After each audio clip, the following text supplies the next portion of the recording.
Jadi sebelum mulai, saya ingin menyampaikan dulu nih berdasarkan pengalaman kemarin ya semester-semester sebelumnya mengenai nilai. Satu karena berdasarkan kemarin itu banyak yang em, ini ya apa namanya mengerjakan tugas atau absensinya itu sebetulnya menurut saya sih kurang karena sebetulnya bobotnya itu besar. Nah ini kalau kita lihat ya di apa dinilai di apa namanya disiakat nih kalau saya lihat nih masih tugas itu bobotnya ada 40%. Jadi ada kuis dan tugas dan nanti ada SCL gitu ya. Lalu UTS dan UAS itu 30%.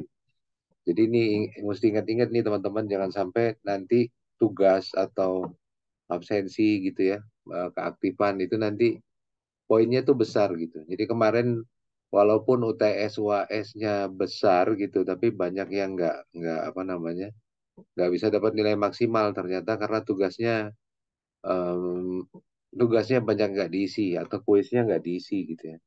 Jadi di setiap sesi itu ada kuisnya.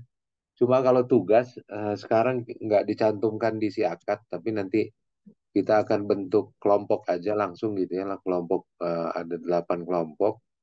8 kelompok ini yang akan presentasi ke dalam satu semester gitu ya. 4 kelompok di sebelum UTS dan 4 kelompok lagi sesudah UAS. Mengenai isinya nanti bisa dilihat ada di belakang PPT yang hari ini untuk sesi yang hari ini. Itu ada beberapa topik, silahkan diambil topiknya dibuat resume gitu ya. Dibuat resume nanti kesimpulannya apa nanti eh, kita gunakan waktu diskusi. Jadi mulai dari 2 minggu lagi. Oke, nah berikutnya saya ingin menyampaikan juga sekarang itu ada nilai SCL. SCL itu mulai dari keaktifan, kedisiplinan, kepemimpinan, sama kerja sama tim. Jadi ini bagian dari nanti dari nilai em, ini ya dari nilai tugas gitu ya. Tadi kan ada nilai kuis, tugas sama rata-rata SCL. Nah ini ada juga nilai dari SCL. Jadi keaktifan, disiplin, kepemimpinan, sama kerja sama tim. Nah ini ada 39 orang kelas kita. 34 dan 5 yang belum validasi dosen katanya ini ya KRS-nya. Apa? Oke, ada pertanyaan sampai sini? Nggak Bapak, ada? maaf mau nanya, Iya. Kalau misalnya yang kelompok itu dibentuk sama Bapak atau bagaimana Pak ya? Oh, enggak. Dibentuk aja nanti mulai hari ini. 8 orang per kelompok. Jadi kalau kita 39 itu mungkin 6 kelompok, sorry, 5 kelompok ya. 5 kelompok. Yang satu ada 7 orang gitu. Baik, terima kasih Pak. Ya. Em, Oke, terus karena ini pertama ya, perkenalan dulu. Saya sendiri, Ade Salman, beberapa saya lihat sudah ikut dulu waktu di kelas saya di manajemen risiko. Jadi basic saya juga memang di perbankan. Nanti saya absen dulu gitu, saya pengen tahu orang-orangnya karena eh, beberapa itu belum belum belum pernah ketemu gitu. Dan memang nggak pernah ketemu ya, ketemunya online terus. Kalau Mukholil Taufik hadir. Mukholil Taufik nggak ada ya. Pujarani Devi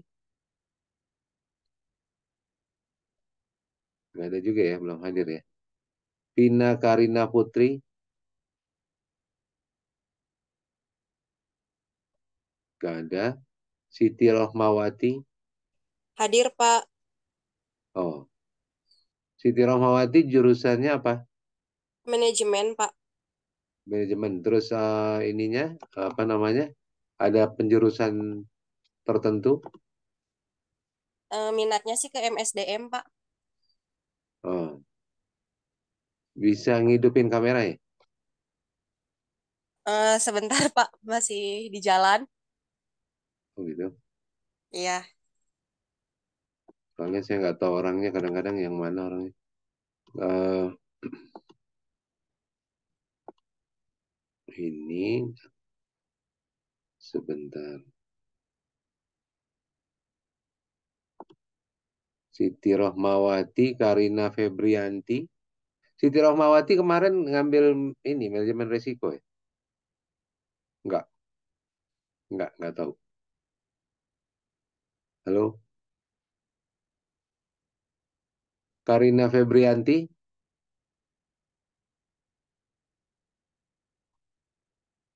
enggak ada. Saliza Nur Alniza, ini saya nggak tahu nih. Dulu bukan di kelas manajemen risiko nggak ada nih. Sofi Novianti, nggak hadir juga. Siti Nur Azura,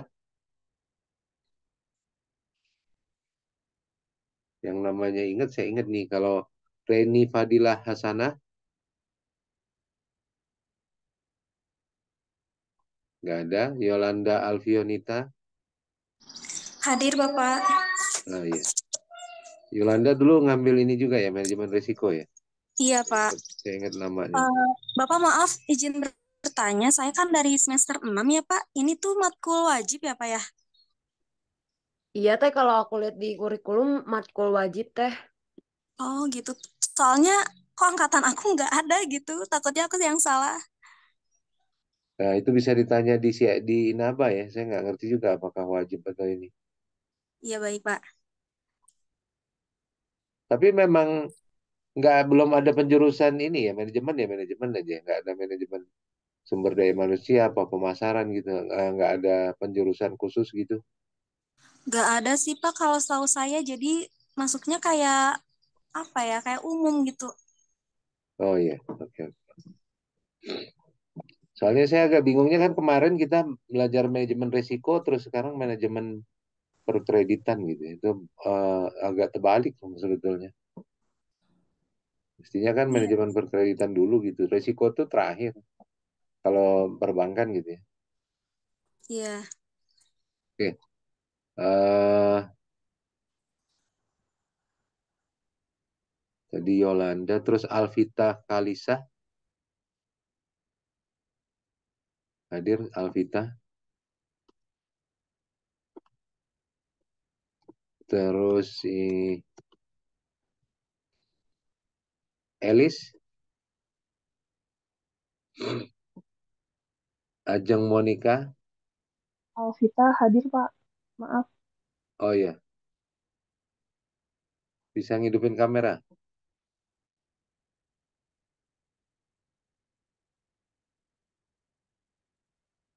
Alvita, bisa ngidupin kamera.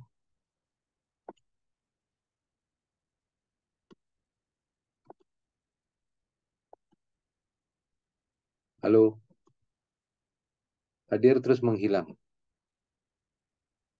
Halo, Katanya lagi kerja Pak kalau di chat Pak. Dia izin off mic dan off cam katanya sedang bekerja. oke. Terus Elis nggak ada tadi ya. Ajeng Monica, Dendi Setiadi, Salma Sofianti Putri, Sandy Setiawan, Riofani Gibran Algifari, Nisa Nur Aini Ainuddin,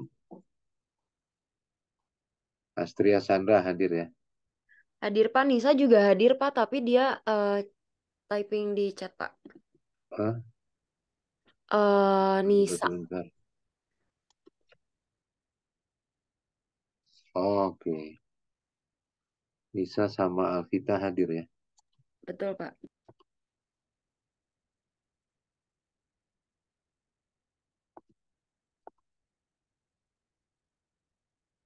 Terus Christian Moses. M. Raka Adit Prada. Hadir, Pak. Bisa ngidupin kameranya, Mas Raka.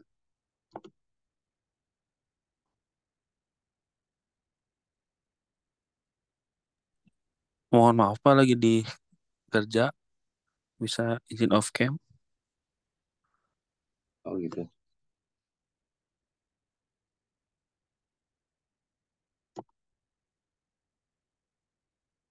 Oke, Clarissa Oktaviani.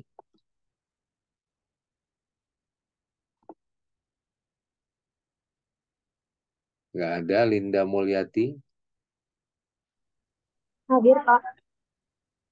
Bisa hidup kamera juga.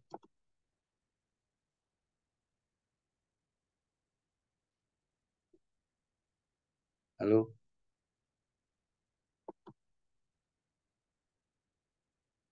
Siapa tadi itu? Lupa saya. Linda Mulyati. Bisa hidup kamera nggak? Hadir, Pak. Maaf, Pak. Izin absen lagi bekerja.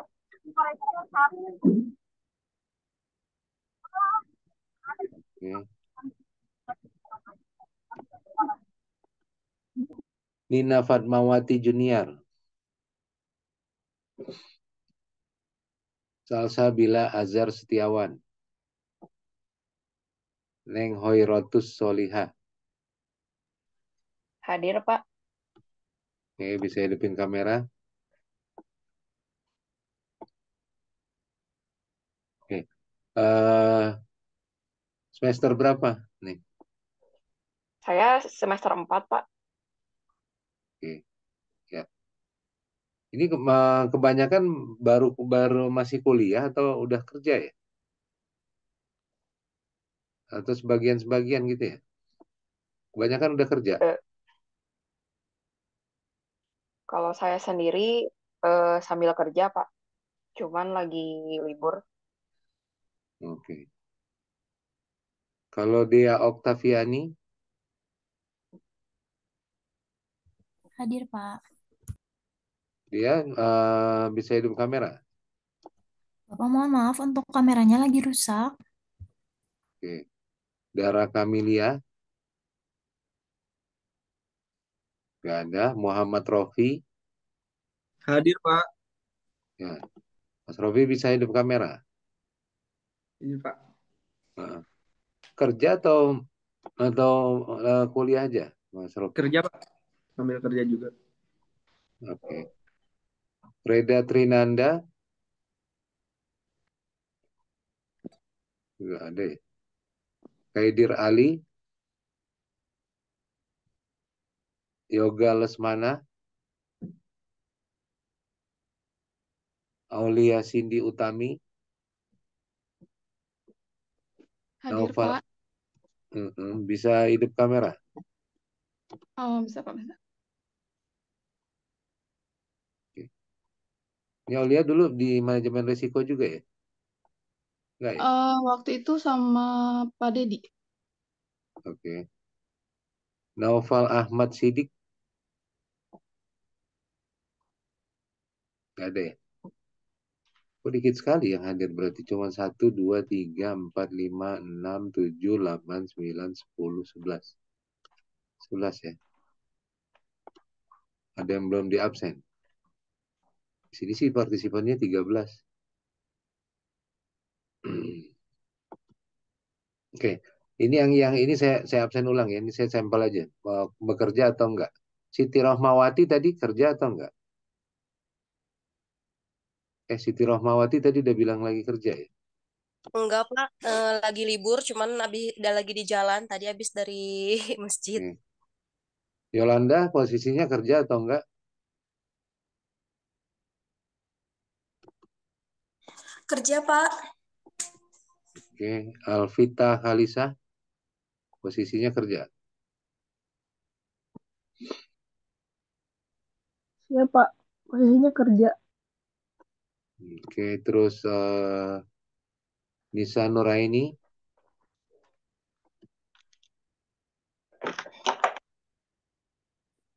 kerja atau posisinya kerja atau enggak? Oh, kerja ya. Ada di ini ya, di chat. Terus Astria Sandra posisinya kerja atau enggak? Hari ini gitu Pak.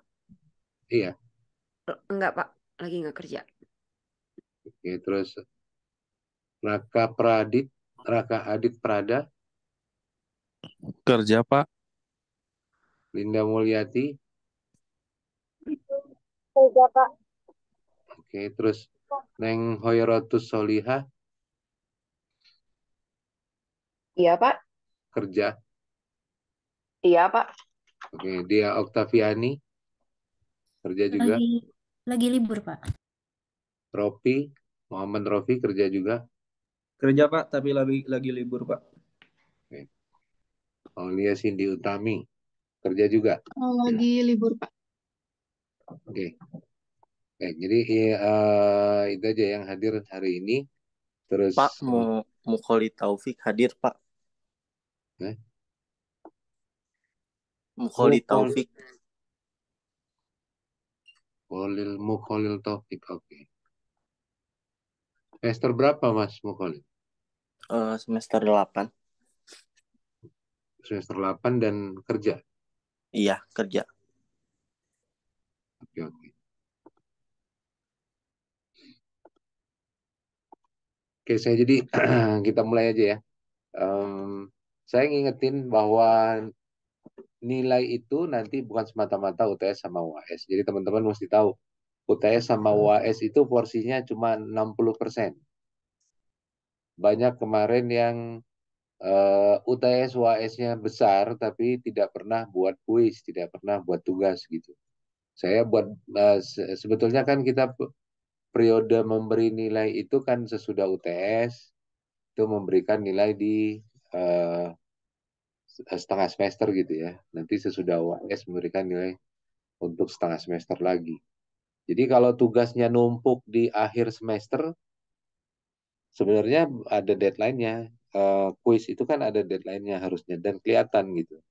Jadi kalau misalnya terlambat gitu ya, kemarin saya ambil kebijakan sendiri, kalau terlambatnya sudah terlalu lama gitu, misalnya ada yang terlambat sampai 3 bulan gitu, itu saya cut nilainya menjadi tinggal 80% dari yang nilainya 100 gitu. Dari nilai kalau di nilainya misalnya 80 jadi saya potong cuma 64. 80%-nya aja yang saya akuin. Kenapa? Karena kesian sama yang sudah duluan. Nggak fair buat yang tertib mengerjakan ini ya, kuis dan tugas.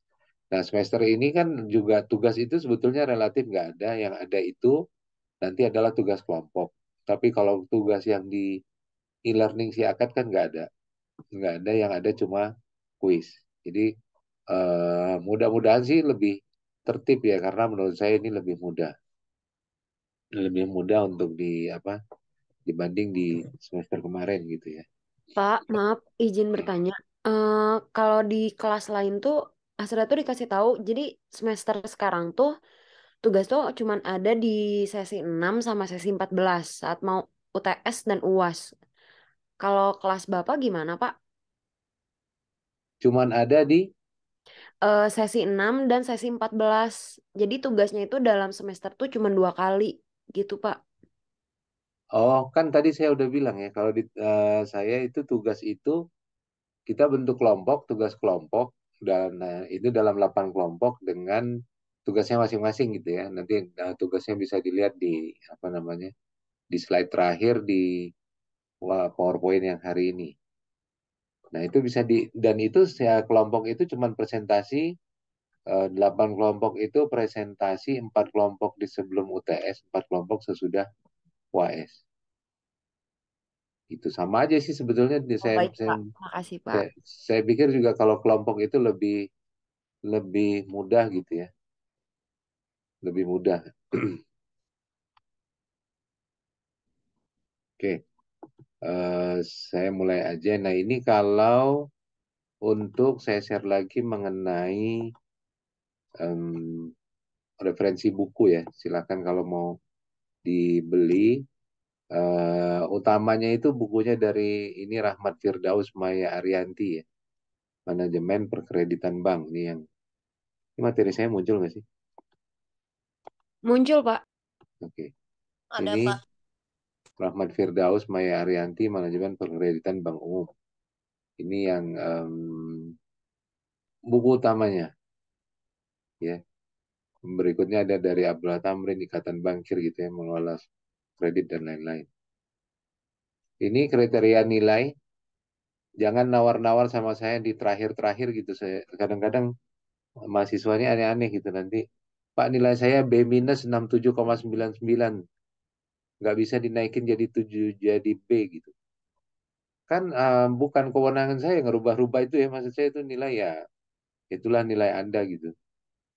Kalau dirubah-rubah, maksudnya apa yang faktor yang mau merubahnya itu apa gitu. Kalau nilainya di bawah, tentu kan kita pikirkan sama-sama supaya bisa lulus gitu ya. Makanya ada kesempatan remedial dan lain-lain gitu. Tapi kalau udah B terus B minus gitu minta jadi B kan agak membingungkan. Apa dasarnya gitu misalnya dari A minus menjadi A gitu. Pak, nilai saya 79,99, 1 poin lagi jadi 80. Ya terus gimana? Gitu. Memang keluarnya begitu. Tapi mungkin nilainya udah tahu kan gitu ya. Ini kriteria nilainya dan ini perkuliahannya. Jadi perkiraan saya itu biasanya di pertemuan ke-8 itu UTS berarti ada di 13 Mei, lalu nanti UAS ada di 8 Juli. Dan 6 Mei itu biasanya review ya, review pelajaran 1 semester. Nah ini yang saya bilang, kita minggu ke-1, minggu ke-3 berarti minggu ke-5, minggu ke-7, ini semua daring, online gitu ya. Dan nanti minggu ke-2, 4, dan 6 ini pakai video berarti. Dan kita membagi kelompok itu kan ada 8 tadi ya, 8 kelompok. 2 kelompok akan presentasi di minggu depan, tanggal 8 April, 2 minggu lagi, 8 April. 2 kelompok lagi di 22 April. Ini 22 April ada atau enggak nih? Karena nanti udah masuk Lebaran. Kalau 22 April masuk Lebaran, berarti nanti dia presentasinya adanya di 6 Mei. 2 kelompok lagi. Gitu ya. Nah, nanti ada lagi kan berarti ini waktu pertemuan daring berikutnya. Di 2 pertemuan daring berikutnya, saya nggak tahu nanti apakah di 27 Mei, 10 Juni, atau di 3 Juni, 17 Juni. Nah, itu di waktu pertemuan daring berikutnya itu jadi 2 kelompok lagi. Jadi setiap daring itu nanti ada 2 kelompok yang present. Itu ya. Oke. Saya mulai aja. Ini sekarang mengenai manajemen perkreditan bank. Kalau kredit, ada yang sudah punya fasilitas kredit? Adakah yang Belum, punya? Pak. Ya, Ada Pak. apa tuh contohnya tuh? Mas Rofi, Siti. Kalau saya ambil yang itu Pak, yang pegawai Pak, namanya kartu apa? Kredit tanpa anggunan itu Pak. Oke. Kalau Siti, Belum, Pak. Belum ada. Paling cuman kayak difasilitasin dari perusahaan bisa buat KPR aja. oh dari perusahaan bisa KPR. Maksudnya gimana? Tapi Bisa. tetap ke bank gitu atau? Iya, tetap ke bank. Jadi kita bisa ambil dari perusahaan ada Oh, kerjasama dengan perumahan terus. gitu. Kita bisa ambil KPR sesuai dipotong gaji gitu bisa. Oke, oke. Nah ini kalau saya boleh tahu sebetulnya eh, dasarnya kita itu bank itu bisa kasih kredit apa? Eh, Percaya Pak. dari percaya, Pak. Dari percaya. Iya, percayanya dari mana? Dari aspek mungkin kita dinilai bukan pengangguran, salah satunya kayak pekerjaan, karyawan tetap, terus perusahaan yang memadai, kayak perusahaan multinasional mungkin. Bisa, bisa. Oke. Jadi dasarnya kredit itu memang kepercayaan gitu ya. Dasar katanya itu credere, bahasa Yunani, itu artinya kepercayaan. Itu memang dasarnya harus percaya dulu. Nah, kreditnya itu sebetulnya tadi seperti yang Siti bilang atau Rofi bilang, bahwa kreditnya itu tujuannya adalah apakah itu untuk tujuan produktif atau konsumtif. Maksud saya gini, kalau produk kredit itu nanti ada dua, ada kredit produktif, ada kredit yang konsumtif. Kalau produktif kita gunakan untuk misalnya pengembangan usaha kita gitu ya, itu ada kredit produktif. Kalau tadi misalnya untuk apa namanya kredit tanpa agunan itu produktif atau konsumtif? Ke konsumtif sih Pak. Tapi ada yang apa namanya untuk kredit tanpa agunan ini dipakai untuk produktif juga. Ada yang buka usaha juga Pak. Ya, Dari modal dari pinjaman yang dikasih dari perusahaan ini. ya, tapi sebetulnya kan tujuan awalnya kredit itu diberikan bank itu sebetulnya kredit tanpa agunan untuk tujuan konsumtif ya. Jadi bukan kategorinya itu bukan kredit produktif. Walaupun mungkin penggunaannya di masing-masing nanti ada yang gunakan untuk hal-hal yang produktif gitu ya, untuk pengembangan usaha gitu. Sebentar, ini materinya saya share.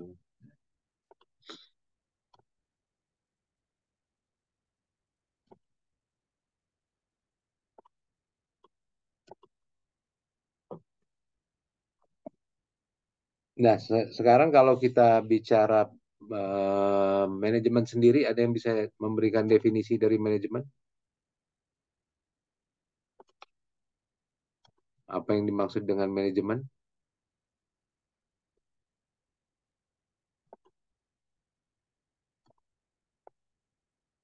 Fungsi-fungsi manajemen apa saja gitu? Ada yang bisa jelaskan?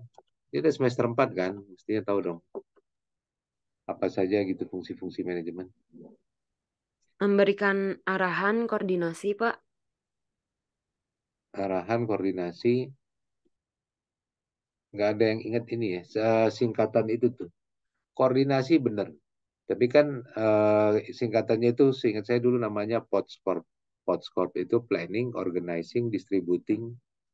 Jadi mulai dari perencanaan, pengorganisasian, distribusi, staffing gitu ya, melengkapi orangnya, coordinating tadi, koordinasi gitu. Jadi kalau manajemen kredit juga mencakup hal-hal seperti itu ya. Jadi mengelola kredit itu gitu ya, mulai dari perencanaannya, mulai dari kecukupan orangnya gitu ya, lalu bagaimana koordinasinya, prosedurnya. Jadi jadi teman-teman juga mesti paham mengenai perkuliahan kita gitu, jangan kemana-mana ya. Kalau kita manajemen perkreditan ya topik kita akan berputar di situ, di manajemen perkreditan. Jadi nanti kalau ada tugas misalnya ada pertanyaan jangan melebar gitu ya, melebar kemana-mana ke yang bukan topiknya. Ini contoh nggak apa-apa nih. Saya cerita sedikit waktu semester kemarin. Semester kemarin saya itu ngajar manajemen risiko perbankan. Ingat, manajemen risiko perbankan. Sementara memang ada ilmu manajemen risiko. Itu jauh berbeda sebetulnya. Dasarnya sama, tapi jauh berbeda sama manajemen risiko perbankan. Gitu ya. Karena ini industrinya beda. Ini perbankan, ada yang manajemen risiko umum yang mungkin bisa digunakan untuk industri manufaktur gitu ya. Misalnya seperti pabrik. Nah, kalau saya bilang, jadi waktu di perbaikan-perbaikan tuh banyak saya minta mengenai, coba contohin saya satu kasus kredit manajemen risiko perbankan. Di bidang apapun, jelaskan gitu. Nah, itu waktu remedial. Di beberapa pertanyaan saya di remedial hal-hal seperti itu. Kenapa? Karena saya pengen tahu sebetulnya mahasiswa ini memang layak untuk lulus gitu ya. Karena nilainya mungkin kurang. Jadi saya pengen tahu sebetulnya layak untuk lulus. Saya nggak kasih tugas yang berat. Saya cuma tanya, tolong buatkan saya satu paper mengenai manajemen risiko perbankan ataupun kasusnya. Tahu apa yang diberikan ke saya beberapa orang? Tahu, Manajemen Pak. risiko. Yang waktu Nah, presentasi itu ya, Pak? nah, di presentasi juga ada yang menyampaikan pasar gitu, pasar perdagangan, Kemarin juga waktu remedial ada yang menyampaikan manajemen resiko di PT Gudang Garam. Terus gimana saya mau menilai bahwa mahasiswa ini sebetulnya layak untuk lulus gitu ya. Kalau sampai remedial terakhir, jawabannya masih seperti itu. Manajemen resiko PT Gudang Garam. Jadi jangan kemana-mana. Kalau topik kita sekarang adalah kredit, gitu ya, manajemen perkreditan, ya jangan kemana-mana. Dan di situ disebut perbankan, gitu ya. Teman-teman mesti tahu juga bahwa lembaga keuangan itu ada dua macam. Ada LKB, lembaga keuangan bank, ada LKBB, lembaga keuangan bukan bank, gitu ya. Bukan bank itu apa contohnya? Asuransi, itu lembaga keuangan juga. Leasing, itu lembaga keuangan juga. Tapi mereka bukan bank, fungsinya berbeda. Jadi nanti kalau misalnya saya minta contoh kasus manajemen perkreditan bank gitu ya, jangan dikasih saya ke saya itu asuransi, jangan kasih saya itu leasing. Itu beda, maksud saya beda gitu ya. Jadi ingat aja topik kita apa dan bahasnya jangan keluar dari itu, jangan keluar dari konteks dari itu. Jadi saya bisa tahu sebetulnya apakah mahasiswa ini paham atau enggak gitu ya. Nah, terus ini mengenai manajemen kredit adalah bagaimana mengelola pemberian kredit mulai dari diberikan sampai dengan kredit itu lunas. Sekarang kalau kita bilang tadi ya, dasarnya apa kita mau kasih kredit sama orang, misalnya Astria mau minjamkan uang sama temannya gitu, dasarnya kan tadi udah disebut bahwa dasarnya adalah kepercayaan gitu ya. Percayaan. Bagaimana kita mau menilai apakah orang itu bisa dipercaya gitu ya. Apakah orang itu bisa dipercaya. Jadi kalau di modul, ini kan di PPT, di modul itu disebutkan bahwa evaluasinya itu bisa melalui 5C dan 7P. Ya, 5C dan 7P di sini mungkin ada. Nggak apa-apa, saya loncat dulu sedikit mengenai 5C. 5C ini sebetulnya faktor yang sangat penting dan memang sangat digunakan di perbankan gitu ya. Nah ini 5C di modul ada detailnya gitu. 5C itu apa? Yang pertama, C yang pertama itu karakter. Itu dasar penilaian pertama. Karakter C. Jadi karakter orang yang akan kita kasihkan kredit. Jadi bank kalau menyebut dirinya sebagai pemberi kredit itu kreditur, sementara penerima kredit itu sebagai debitur. Itu diingat-ingat ya. Bukan bank saja, tapi siapapun yang memberikan kredit itu namanya kreditur. Yang menerima pinjaman itu namanya debitur. Nah, yang dinilai ini 5C gitu ya. 5C ini sebetulnya faktor yang sangat penting untuk kita tahu sama-sama. Pertama, C pertama itu karakter. Ini paling atas. Ya. Baru C kedua. Karakter, jadi bahwa orang yang kita berikan kredit itu memang ini ya.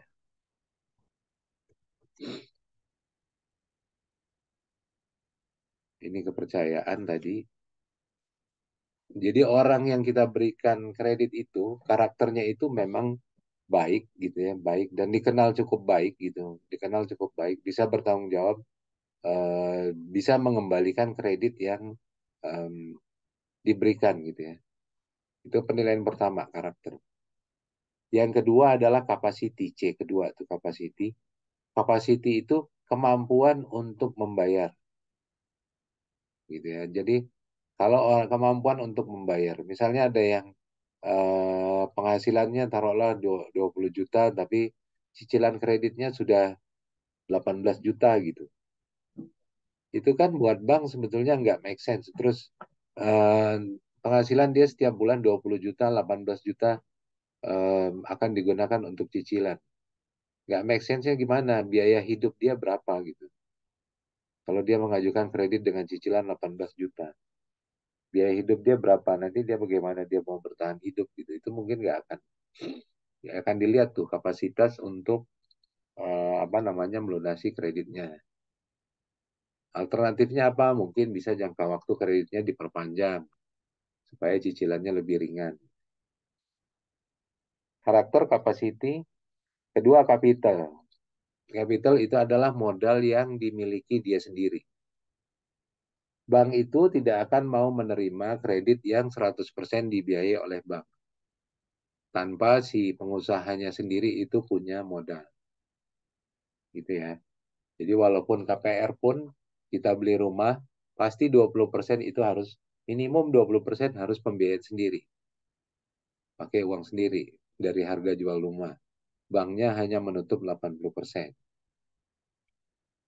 Ya, jadi harus ada istilahnya itu self financing. Ada pembiayaan dari dia sendiri. Ya, jadi memang menunjukkan bahwa dia itu memang mampu dan memiliki kapasitas untuk mengembangkan usaha atau untuk memiliki satu barang konsumtif gitu ya. Jadi nggak mungkin semuanya dibebankan ke bank gitu. Kalau bank disuruh 100% memberikan kredit gitu untuk seorang pengusaha, itu kan sama aja dengan melempar resikonya seluruhnya ke bank gitu kan. Kalau ada usaha terus saya mau bikin ini nih misalnya saya mau bikin pabrik baju gitu, terus minta 100% pembiayaan ke bank. Nggak mungkin banknya setuju, kenapa? Karena berarti kalau pabriknya ada apa-apa itu memang 100% tanggungan bank, itu sama aja melempar masalah ke bank gitu. Jadi harus ada capital, harus ada modal sendiri yang dikeluarkan gitu. Jadi ini udah 3 ya, karakter, capacity, capital. Lalu kolateral. Kolateral ini agunan. Agunan itu sebetulnya bersifat untuk pengaman, jaminan tambahan gitu ya. Ini pengaman dan itu agunan itu diikat gitu. Sebetulnya lebih ke moral obligation dari si debitur untuk memenuhi kewajibannya. Jadi kalau dia punya agunan, tentu dia akan lebih bertanggung jawab dalam menyelesaikan seluruh kewajibannya. Kalau dia nggak ada agunan, dia bisa pergi begitu aja. Ada nggak kredit yang tanpa agunan? Ada yang pernah? Ada, Pak. Apa tuh, Mas Ropi? Kalau saya di ini yang apa? Yang BNI Flexi itu, Pak. Flex itu apa ya? BNI Flex itu kayak apa namanya kredit tanpa anggunan untuk karyawan yang sudah bekerja sama dengan BNI tersebut. Oh, berarti Itunya, Pak. Payroll gajian, penggajiannya, Pak. gajiannya udah di BNI gitu ya. Iya. Ya. Itu bisa gitu ya. Jadi banknya percaya karena memang gajiannya sudah di sana. Saya Iya. nggak yakin gitu misalnya Mas Ropi dapat semacam fleksi itu, tapi misalnya di niaga gitu ya, CIMB niaga gitu. Saya nggak yakin karena kalau gajiannya nggak di situ mungkin banknya nggak mau tuh. Gitu. Iya, Pak. Harus sudah yang bekerja sama Ya. dengan itu. Jadi itu bisa bisa percaya di situ kan. Karena kenapa? Karena dari rekeningnya pun terlihat mutasi gaji gitu kan akan terlihat bahwa Mas Rofi punya kapasiti untuk membayar gitu ya. Nanti pemotongannya sekian persen dari gajinya gitu. Nah, kalau usaha dengar nggak yang tanpa agunan? Mungkin nggak ada kredit usaha yang tanpa agunan?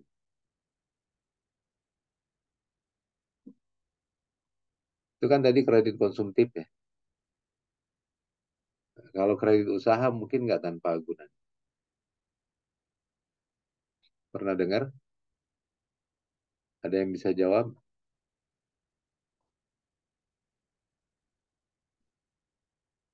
Halo?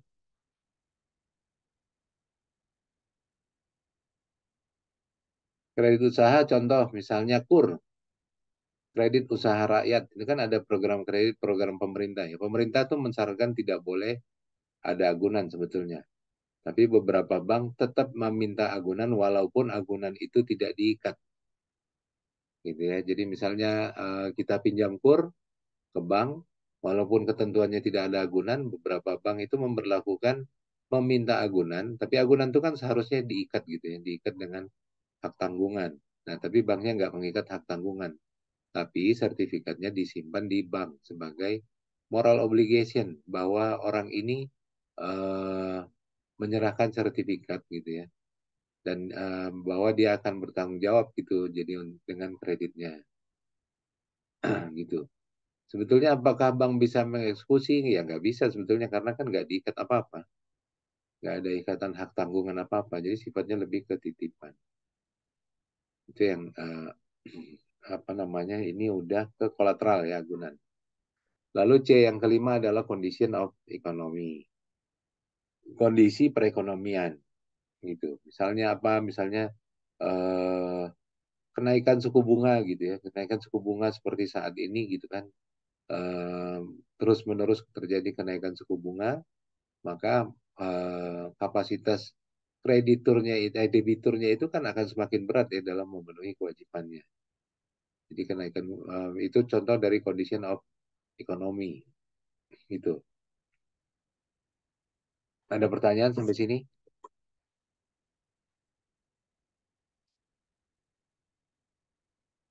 Karakter, capacity, capital, collateral, condition of economy. Karakter itu paling penting, sangat penting, ya. Karakter itu sangat penting. Contoh begini ya, dulu saya pernah membiayai debitur yang sudah lama gitu, sudah lama, dan dia ini bergerak di bidang kontraktor, sudah lama. Orang ini cukup dikenal di daerahnya gitu ya, di lingkungannya, sangat dihormati di lingkungannya. Di kebetulan dia orang Tionghoa dan dia apa namanya, cukup dihormati di kalangan Tionghoa gitu ya, di sana gitu. Dan tiba-tiba orang ini bilang gini, saya mau buat ini pabrik air minum dalam kemasan. Tentu kan ini akan jadi pertimbangan bagaimana orang ini, apakah orang ini punya kapasitas untuk mengelola air minum dalam kemasan. Karena selama ini dia tidak punya pengalaman sama sekali untuk menjalankan air minum dalam kemasan gitu ya. Ini kan cukup beresiko buat bank gitu. Cuma yang kita lihat pertama adalah karakter dia gitu. Karakter dia ini orang yang punya jaringan luas. Orang yang dihormati di kalangan mereka gitu ya, di kalangan Tionghoa. Dan kalaupun dia gini, kalaupun dia tidak pernah mengelola air minum gitu ya, apa namanya, menjalankan bisnis air minum dalam kemasan, dia pasti akan dibantu. Dalam pemikiran kita begitu. Distribusi produknya nanti akan dibantu oleh teman-temannya karena kita melihat bahwa dia teman-temannya itu luas gitu ya, jaringannya sangat luas. Jadi waktu itu kita memutuskan untuk tetap memberikan kredit ke orang ini, gitu, ke orang ini. Dan kebetulan lancar gitu. Dan kebetulan lancar. Jadi kalau sampai sekarang itu di Sumatera Barat. Jadi kalau teman-teman, saya dulu pernah tugas di situ. Kalau teman-teman pernah jalan-jalan ke Sumatera Barat, itu biasanya Garuda dari sana itu terbang pasti air minumnya pakai merek SMS. SMS itu di Sumatera Barat tuh istilahnya penguasa pasar lokalnya gitu ya. Hotel-hotel itu semuanya pakai SMS dulu.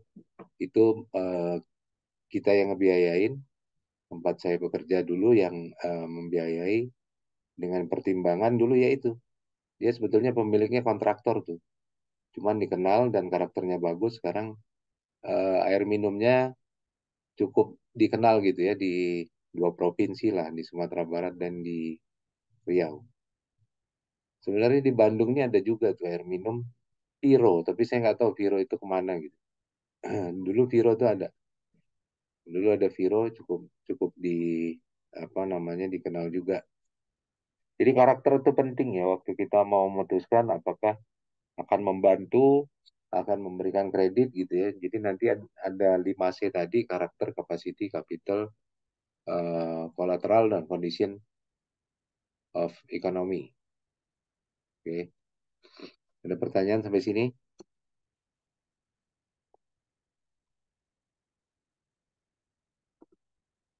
Oke, saya lanjut.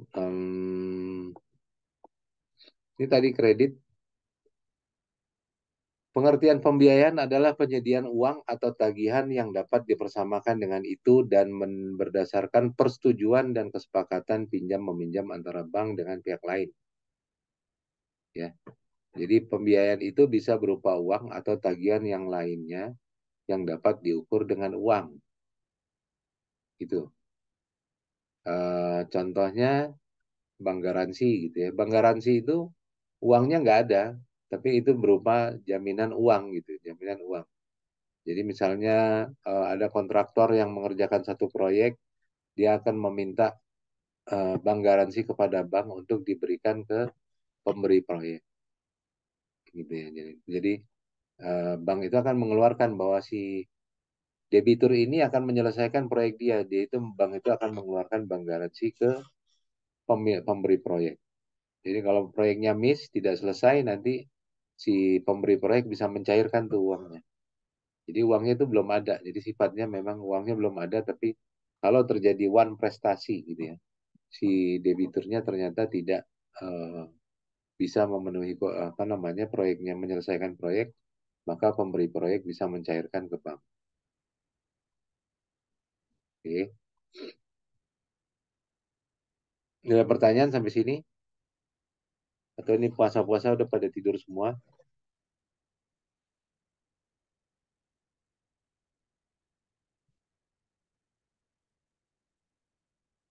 Halo, masih ada orangnya? Masih, Pak. Oke, oke. Masih, Masih, Pak. Pak. Satu unsurnya adalah kepercayaan gitu ya. Kepercayaan pemberi kredit bahwa kredit yang diberikan di masa yang akan datang itu bisa dikembalikan. Itu yang pertama, kepercayaan. Kedua adalah kesepakatan. Ini unsur-unsur kredit.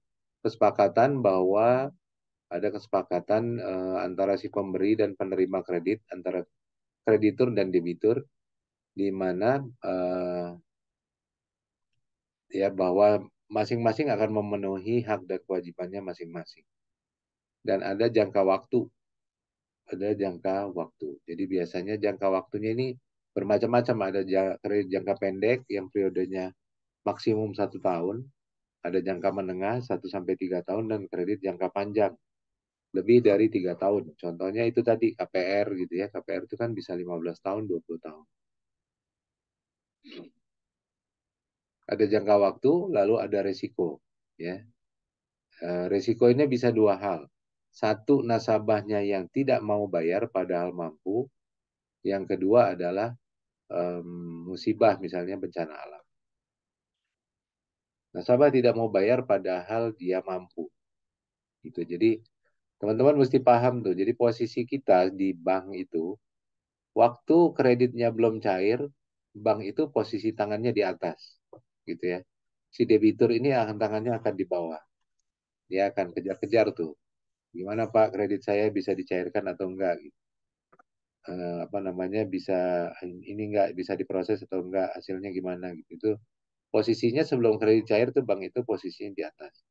Tapi begitu sesudah kreditnya cair, uangnya sudah masuk ke debitur, posisi banknya sekarang tangan di bawah. Gitu ya, di bawah. Kenapa? Banknya akan nanya terus tuh. Memastikan, ayo Pak, gimana usahanya dijalankan dengan benar. Supaya kreditnya bisa kembali gitu ya. Bisa dibayarkan dengan tepat waktu gitu. Itu yang kondisi yang terjadi. Jadi sebelum memberikan kredit, tangannya di atas buat bank. Tapi sesudah memberikan kredit, maka tangan banknya akan di bawah. Lalu faktor lainnya adalah balas jasa ya, bahwa ada keuntungan dari pemberian suatu kredit gitu ya, yang dikenal dengan bunga. Bahwa kredit ini sebetulnya pendapatan bunga ini adalah faktor yang pendapatan yang paling besar buat bank. Ya, pendapatan bunga. Jadi pendapatan yang paling besar buat bank. Tapi pendapatan bunga ini juga bisa ini kan, bisa berfluktuasi. Kenapa? Antara lain kalau ada debiturnya yang nggak membayar. gitu ya. Jadi pendapatan bunganya bisa nggak konsisten juga karena nggak semua usaha debitur itu lancar gitu ya. Dan bisa jadi nanti ada debitur yang menunggak gitu. Dan itu mungkin pendapatan bunga banknya menjadi tidak optimal.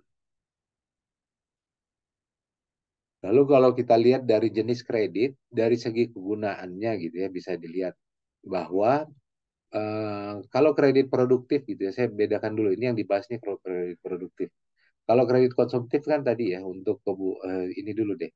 Kredit produktif yang digunakan untuk meningkatkan usaha gitu ya. Ini bentuknya bisa jadi nanti kredit investasi atau kredit modal kerja. Lalu kredit konsumtif yang digunakan untuk dikonsumsi atau digunakan secara pribadi. Lalu kredit perdagangan ini sebetulnya sama aja, ini kredit produktif. Gitu ya, kategorinya adalah kredit produktif juga. Nah, dari kegunaannya produktif itu kita bisa bagi dua lagi. Ada kredit investasi, ada kredit modal kerja. Kalau investasi itu biasanya digunakan untuk perluasan usaha. Ya, contoh untuk membeli mesin, ya, membeli lahan untuk menambah kapasitas pabrik gitu ya. Membeli toko baru itu udah masuk ke investasi. Bahwa pengusaha itu mengeluarkan uang untuk perluasan usahanya gitu. Tapi ada juga kredit modal kerja. Kredit modal kerja itu yang digunakan untuk meningkatkan kemampuan dia dalam operasional. Contohnya apa? Untuk meningkatkan penjualan dia perlu tambahan stok, gitu ya, penambahan stok. Lalu misalnya dia punya tagihan itu pembayaran yang diterimanya lama, jadi dia perlu tambahan modal kerja, gitu. Itu yang apa yang dimaksud dengan kredit modal kerja. Nah, saya mau tanya nih, kalau kos-kosan, ya, kos-kosan itu sebaiknya kredit investasi atau kredit modal kerja. Kalau dia mengajukan kredit, apakah dia akan ajukan kredit investasi atau kredit modal kerja? Silakan. Kredit modal kerja kayaknya, Pak. Kredit modal kerja, Ya.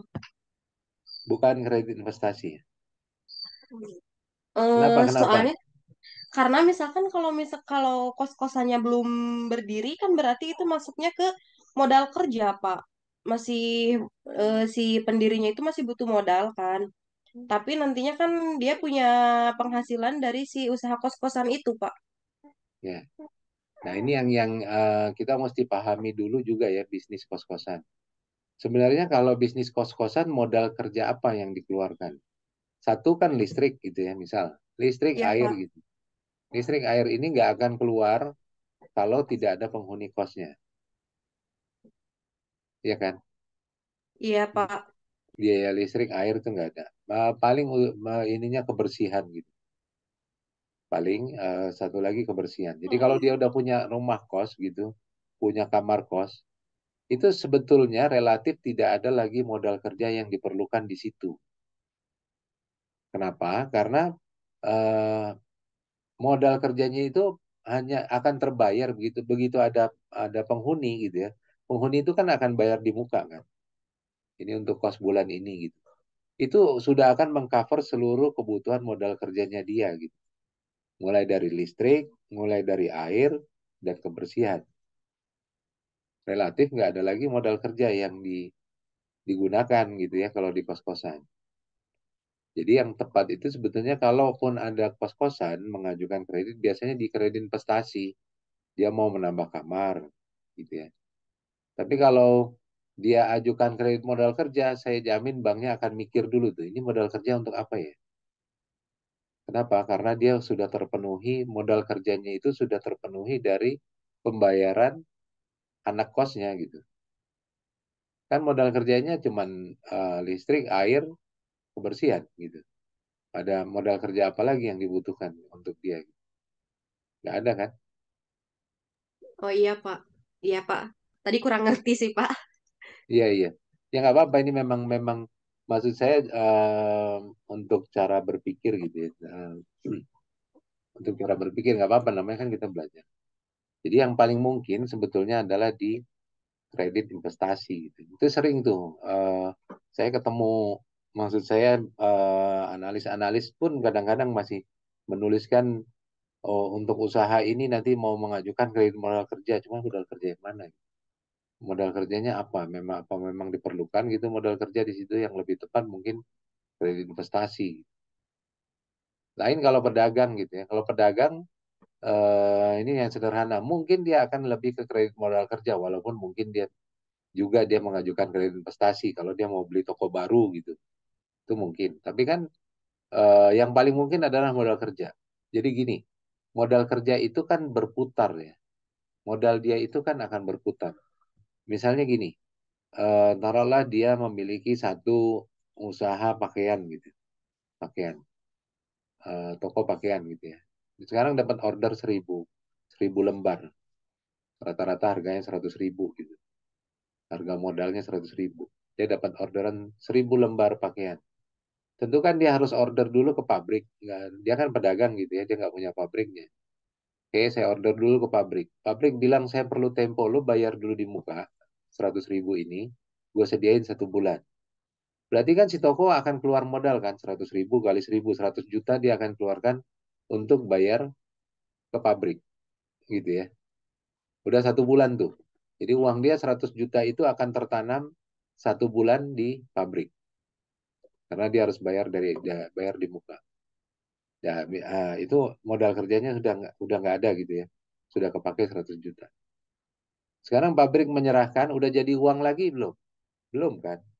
Dia serahkan kan ke pembeli. Gitu ya. Dia serahkan ke pembeli. Pembelinya bilang, saya akan bayar 2 bulan sesudah barang diterima. Jadi dari pabrik sudah selesai, diantarkan ke pembeli, nunggu lagi si pembelinya bayar dengan tempo 2 bulan. Total, si toko ini 3 bulan uangnya akan tertanam di di barang dan tagihan gitu ya. 1 bulan dalam bentuk barang ke pabrik, 2 bulan tertanam dalam bentuk tagihan gitu ke pembeli. Berarti total dia perlu modal kerja untuk 3 bulan. Jadi teman-teman bisa bayangkan kalau dia cuma punya modal 100 juta. Lalu dapat orderan 1000 piece gitu ya, 1000 piece pakaian. Modal dia akan tertanam 3 bulan. 3 bulan dia tidak bisa berputar karena uangnya dipakai untuk memenuhi satu pesanan saja gitu. Sementara aktivitas rutin dia harus dijalankan. Nah, di situ bank mulai masuk gitu, mulai masuk memberikan bantuan modal kerja. Itu contoh. Jadi kalau kos-kosan kan dia langsung dibayar gitu ya dari anak kosnya.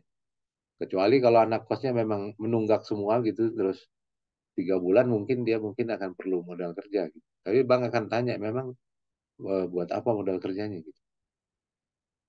Ya. Dari jangka waktu. Nah, ini kredit dilihat dari jangka waktu, ada kredit jangka pendek, jangka menengah, dan jangka panjang. Ya, jangka panjang waktunya untuk sampai dengan 1 tahun, jangka menengah 1 sampai 3 tahun, dan ketiga itu jangka panjang. Contohnya tadi KPR. Dilihat dari jaminan gitu ya.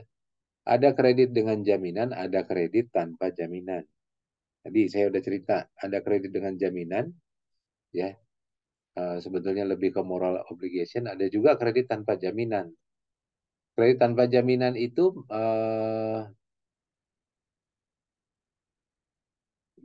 tanpa jaminan barang ataupun orang gitu ya. Orang juga bisa menjamin. Bukan orangnya yang dijaminkan, tapi orangnya itu bisa memberikan jaminan. Biasanya itu digunakan di orang-orang yang dikenal baik gitu ya di masyarakat. Dia bisa memberikan jaminan tertentu. Gitu. Misalnya pengusaha-pengusaha besar yang reputasinya sudah kita ketahui secara nasional, mungkin saja dia akan menjamin secara pribadi. Ya, misalnya saya punya taruhlah misalnya pabrik rokok A gitu ya, pemiliknya sudah sangat terkenal gitu kan. Jarum misalnya ada Pak Budi Hartono gitu ya. Kalau Jarumnya ngajukan kredit, bukan nggak mungkin Pak Budi Hartononya sendiri yang akan menjamin gitu ya kredit dari PT Jarum. Jadi dia secara pribadi memberikan jaminan atas kreditnya si PT Jarum. Gitu, itu jaminan orang maksudnya ya. Lalu kalau tanpa jaminan, itu tadi ya yang dilihat adalah karakter dan loyalitas debitur selama berhubungan dengan bank tersebut. Gitu. Eh, yang dilihat juga adalah prospek usaha. Nah ini saya pengen tanya, kalau usaha besar, gitu ya, usaha besar, mungkin nggak tanpa jaminan? Ada yang bisa bantu jawab? Usaha besar, gitu ya, yang sudah triliunan gitu, mungkin nggak tanpa jaminan? Kayaknya nggak mungkin deh, Pak. Tapi kayaknya bisa aja deh, Pak. Yang jawab bisa kenapa? Clarissa bilang kenapa?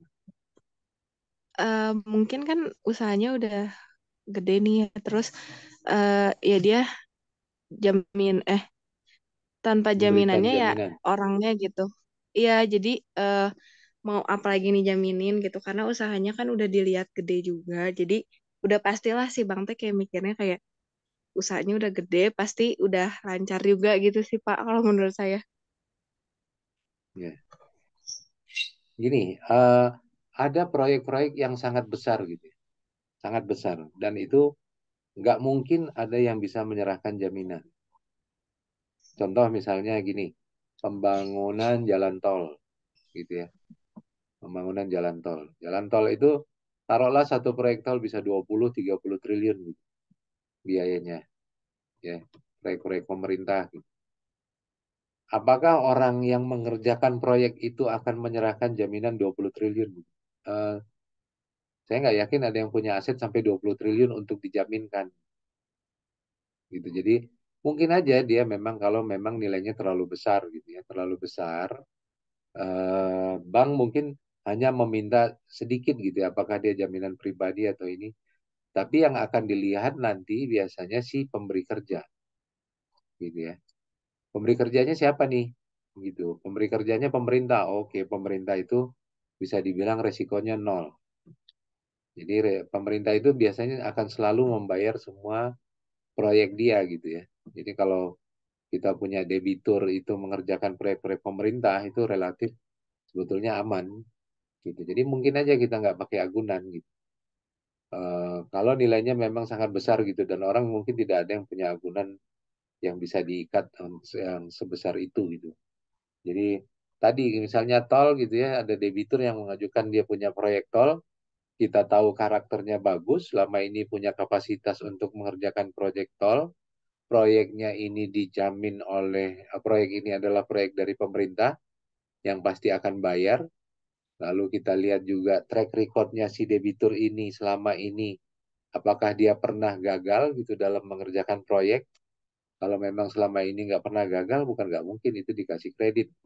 Dengan syarat si pembayaran dari pemerintahnya itu harus lewat bank bank itu gitu ya. Nah kalau dia disyarat kalau syarat itu nggak ada, nanti pembayaran proyeknya bisa disalurkan di bank lain, nanti dibawa lari sama si debitur. Gitu. Jadi kalau misalnya saya bank A, saya kasih kredit untuk proyek seperti itu, nanti saya akan syaratkan bahwa semua pembayaran dari proyek dari pemerintah itu disalurkan ke saya. Jangan disalurkan ke bank lain. Kalau disalurkan ke bank B, nanti si debiturnya bisa ngambil di bank B. Gitu. Uangnya dibawa lari. Jadi itu pengamannya mungkin seperti itu. Semua transaksinya akan diarahkan ke bank itu. Sangat mungkin tanpa agunan. Sangat mungkin tanpa agunan. Jadi selama flow transaksinya, cash flow-nya itu lewat bank itu akan mungkin akan bisa membiayai tanpa agunan. Ya, cuman ada tadi faktor-faktor pengikatnya. Misalnya tadi tuh diminta disalurkan seluruhnya lewat bank itu. Nah, dilihat dari sektor usaha. Nah, ini sektor ini kan teman-teman mesti tahu bisa lihat dari produk domestik bruto ya, atau kalau di daerah itu produk domestik regional bruto.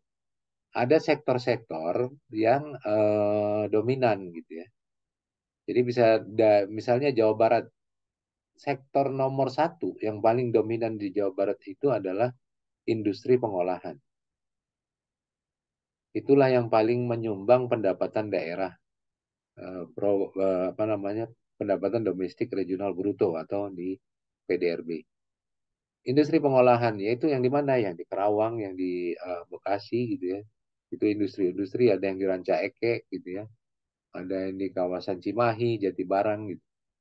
Itu kan pabrik-pabrik gitu. Itu sebetulnya top PDRB, top penyumbang pendapatan domestik regional bruto. Apa sih PDRB itu? Mungkin teman-teman bisa carilah referensinya. PDRB itu adalah perputaran ekonomi, ya, jumlah volume perputaran ekonomi di satu daerah. Anda bayangkan kalau semua ekspor kendaraan itu ada di Bekasi kan? Ininya, Bekasi itu kan Jawa Barat. Makanya apa namanya, sektor yang paling besar itu di Jawa Barat itu adalah industri pengolahan. Yang kedua di Jawa Barat itu adalah perdagangan. Teman-teman mungkin bisa baca tuh laporan dari Biro Pusat Statistik atau dari pemerintah daerah gitu ya. Sering tuh gubernur ngomong PDRB Jawa Barat tuh sekian persen pertumbuhannya. Lihat nanti sektor nomor satunya itu adalah industri pengolahan, sektor nomor duanya itu adalah perdagangan, sektor nomor tiganya itu adalah pertanian. Pertanian di Jawa Barat itu kuat. Contohnya di mana? Di Karawang ada beras, Cianjur, Sukabumi gitu ya. Cianjur, Sukabumi, Bogor itu pertaniannya kuat. Daerah Tasik juga ya. Tasikmalaya gitu ya. Tasikmalaya, Ciamis, Kuningan, Garut itu pertaniannya kuat. Itu dari sektor. Jadi ada sektor pertanian, misalnya kredit peternakan, kredit industri, kredit pertambangan, pendidikan, profesi. Ini yang dilihat dari sektor. Bank mungkin tidak akan tidak mendiversifikasikan sektor gitu. Bank pasti akan diversifikasi sektor. Kenapa? Karena jadi dia akan menyalurkan kredit itu ke banyak sektor. Tidak terkumpul di satu sektor. Kenapa? Ini untuk memitigasi resiko kalau sektor itu bermasalah. Contoh nih ya, Jawa Barat itu salah satu sektor yang dominan itu adalah tekstil. Ya, tekstil. Di sini ada yang kerja di tekstil? Saya Pak, Siapa tuh? Siti Pak. Oh iya. Tekstil di mana, Siti? Di Cijerah Pak, di Kahatek, di bagian tekstil H&M. Nah, itu kan sebetulnya ini ya, salah satu sektor yang kuat di Jawa Barat. Kahatek produksi apa tuh? Garmen sama tekstil Pak. Maksud saya bahan apa? Bahannya kayak untuk Garmen aja.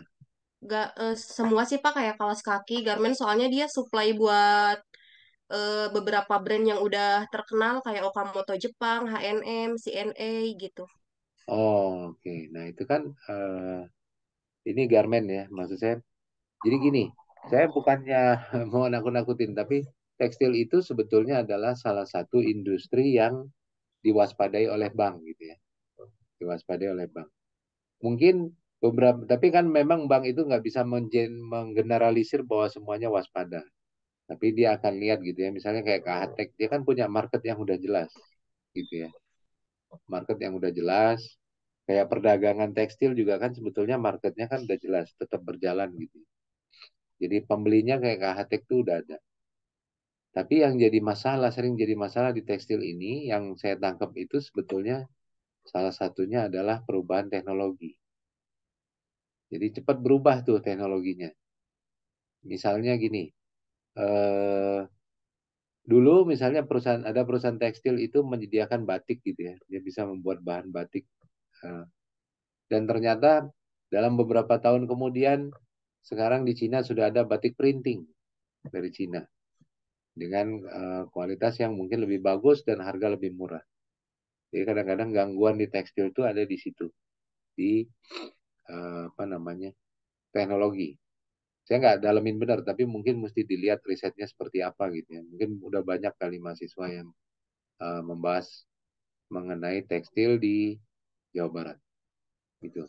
Industri tekstil Jawa Barat, gitu. Jadi kalau seperti KHT kan sebetulnya sampai sekarang tuh berjalan bagus gitu, nggak ada isu, dan memang dia punya pembeli khusus ya, jadi segmen khusus yang dia layani gitu, dan itu masih berjalan. Tapi tetap Pak terdampak banget, soalnya kan kayak KHTK mah bergantung banget sama buyer ya, sama kayak dari sahamnya kan 50% punya HNM. Terus kayak kemarin kayak perang Rusia sama Ukraine itu sampai 30% penurunan, kayak banyak karyawan yang di off gitu. Terus dari kerja sama bank juga kadang nggak semua bisa di ACC buat KPR gitu, buat pengkreditan. Ya itu sebetulnya makanya saya bilang sebetulnya kan em, sektor tekstil itu saya nggak tahu ya, kalau kalau dampak dari perang gitu saya nggak tahu. Berarti kan konsumennya ada yang di luar negeri juga kali, gitu kan, memang untuk ekspor gitu. Jadi ada terdampak perang gitu. Tapi kalau mungkin sebagian bank akan melihat juga gitu, kemungkinan ada layoff gitu ya kan, kalau memang pabriknya nanti tiba-tiba melay-off orang gitu kan, melay-off pegawai segitu banyak, kan nanti KPR-nya akan terbengkalai. Jadi memang banknya juga akan bersikap selektif gitu ya, bukannya anti tapi akan bersikap selektif gitu. Jadi untuk tekstil pasti banknya akan bersikap selektif, terutama Jawa Barat. Kenapa? Karena memang terutama karena perkembangan teknologi gitu ya, jadi cepat berubah tuh, cepat berubah. Saya ingat dulu kalau dia ini dulu ada mesin bordir gitu ya. Bordir itu cuma bisa dilakukan dengan mesin itu dari Jepang. Harganya dulu aja 500 juta dulu. Dan dalam beberapa tahun kemudian ternyata ada mesin bordir buatan Cina yang harganya cuma 100 juta gitu, dengan kapasitas dan kualitas yang sama. Jadi cepat teknologinya tuh berubah. Jadi bank tuh akan hati-hati juga di situ gitu. Kalau industrinya ini cepat berubah, nggak semuanya, tapi pasti akan selektif gitu ya, dilihat di mana nih sebetulnya marketnya si orang ini kemana, si debitur ini kemana, marketnya terganggu atau enggak gitu ya. Lalu jaminan ya, jaminan untuk melindungi bank dari kerugian ya, bisa dengan jaminan dengan barang, jaminan dengan surat berharga. Jaminan orang nih yang saya ceritakan tadi gitu ya. Bisa jadi orang yang bertanggung jawab dengan harta kekayaan dia pribadi gitu. Misalnya oh ternyata Budi Hartono dia menjamin gitu untuk kreditnya PT Jarum, mungkin saja. Lalu jaminan asuransi, ya jaminan asuransi bukan nggak mungkin seperti KUR gitu ya, kredit usaha rakyat gitu ya, kredit usaha mikro itu banyak kerjasama dengan asuransi, dengan bank. Jadi sesudah bank itu memberikan kredit, bank itu juga mengasuransikan tuh ke Jamkrindo gitu ya, mengasuransikan kreditnya. Jadi kalau ada apa-apa nanti debiturnya si Jamkrindo ikut menanggung gitu kerugian. Taruhlah 80% tanggungannya Jamkrindo. Jadi banknya bayar lagi tuh ke asuransi. Ya, dia akan meminta jaminan untuk cover dari kredit itu. Karena kredit mikro itu kan banyak gitu, banyak dan massal, dan bank mungkin tidak punya kapasitas untuk memantau satu persatu usaha orangnya gitu. Gitu ya. Jadi nanti kalau dia bermasalah ada juga yang di cover dengan asuransi.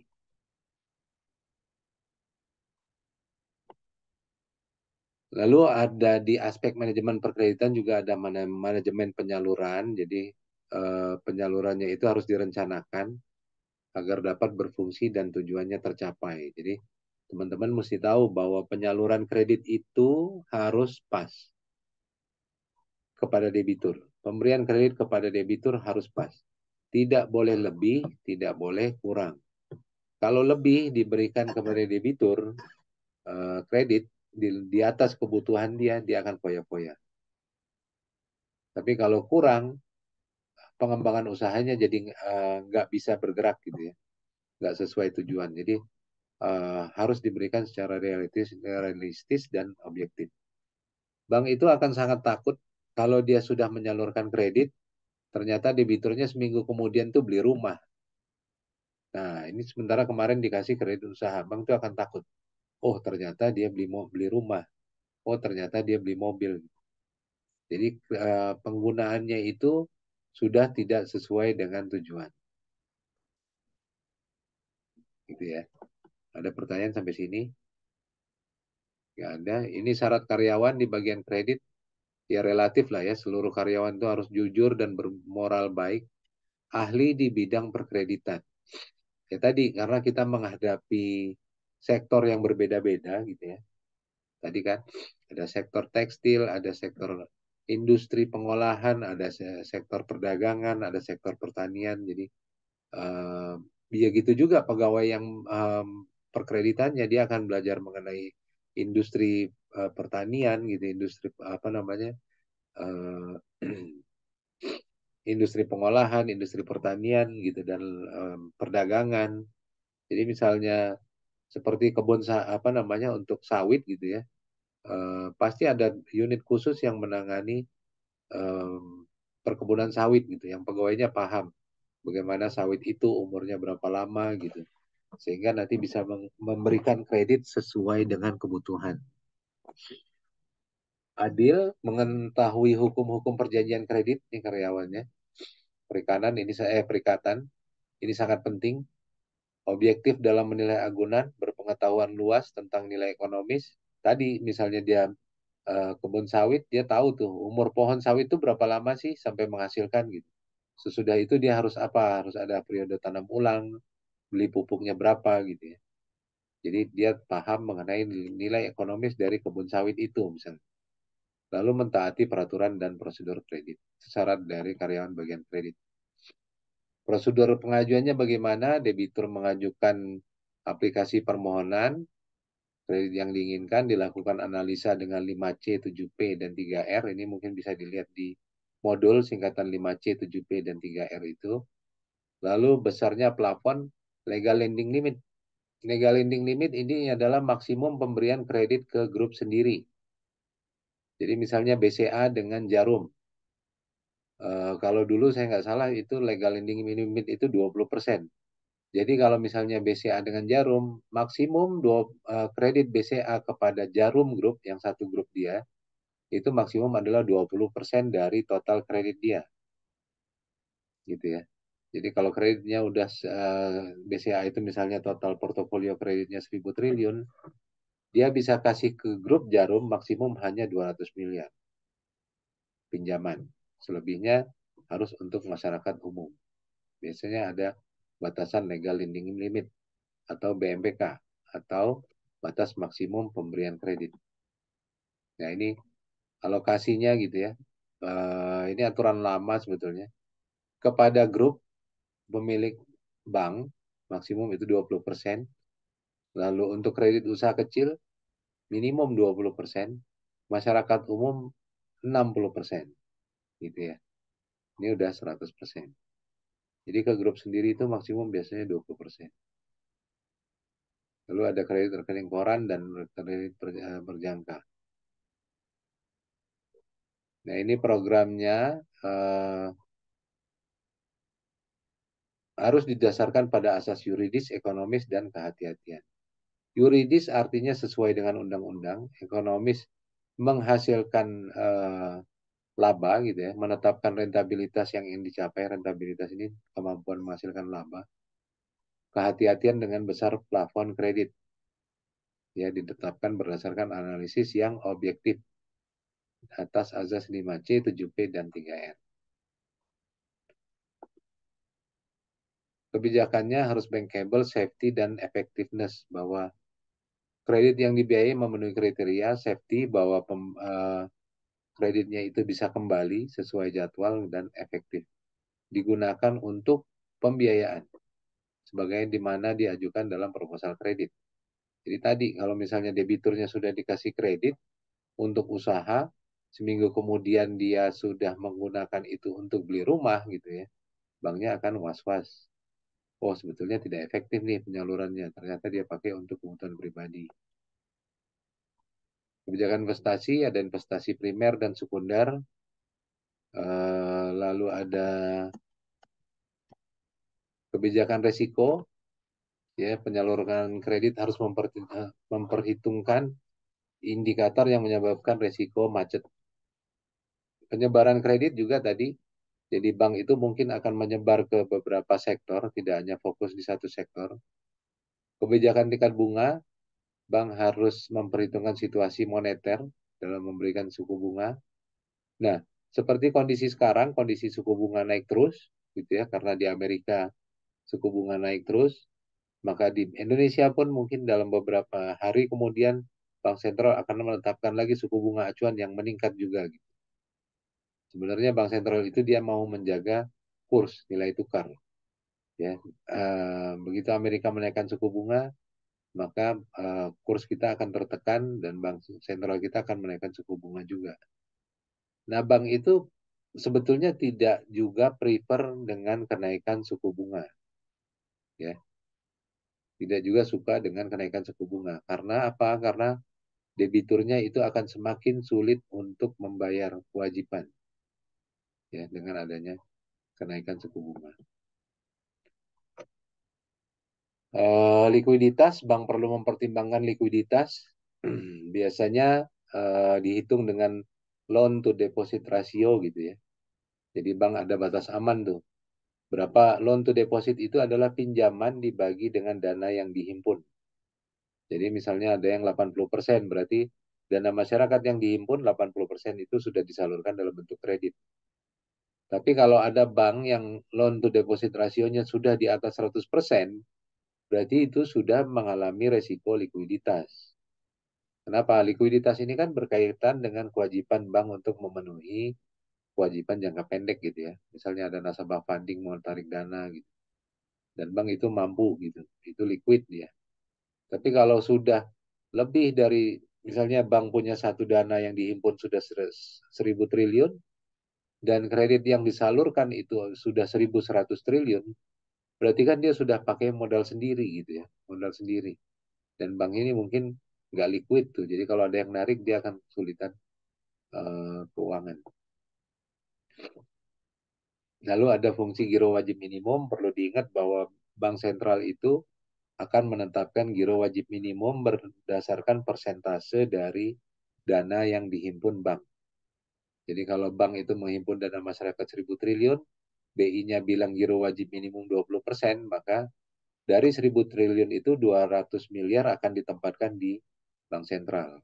Berarti bank hanya bisa menyalurkan kredit 800 miliar.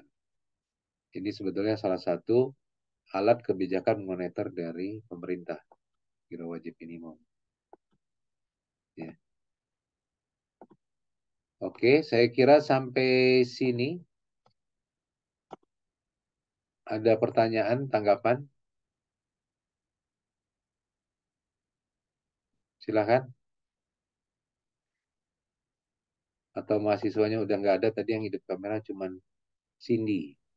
Masih ada, Pak. Masih ada. Oke, ada pertanyaan? Tanggapan? Kalau nggak ada, saya rasa kita cukupin aja ya hari ini ya. Kita cukupin hari ini, tolong dibagi aja dalam 8 kelompok. Disebutkan aja di, apa namanya, di WhatsApp grup gitu ya. Nanti 8 kelompok ini, oh ini saya belum tayangin tadi tugasnya. Nah ini di materi PowerPoint yang terakhir tadi, ini ada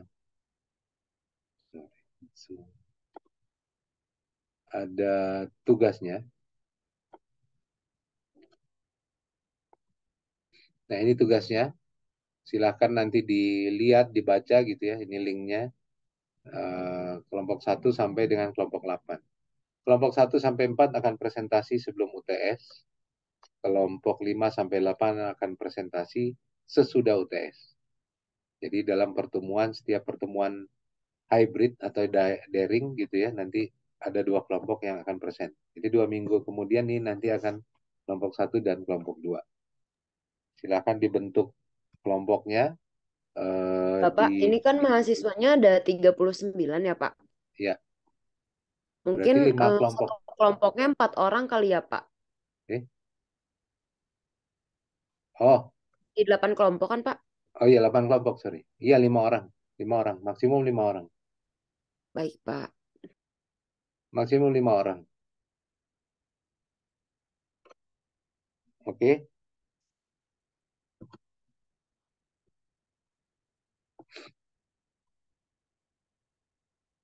Oke, ada Kalau pertanyaan lagi?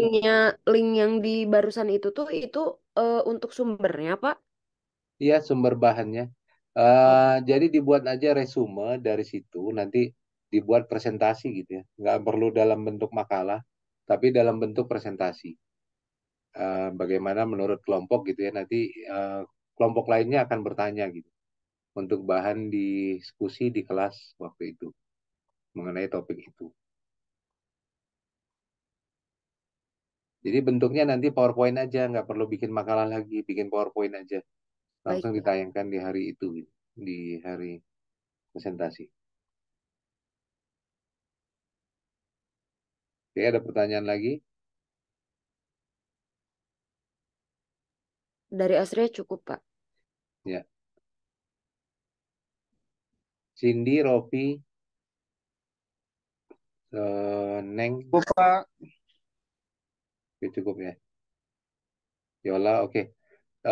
Kalau Pak. nggak ada lagi, saya tutup aja. Terima kasih untuk pagi ini. Eh, silakan bentuk kelompoknya ya. Nanti kita bahas lagi. Kalau minggu depan ini video, 2 minggu lagi berarti. Baik, Terima Pak. kasih. Selamat pagi. Assalamualaikum.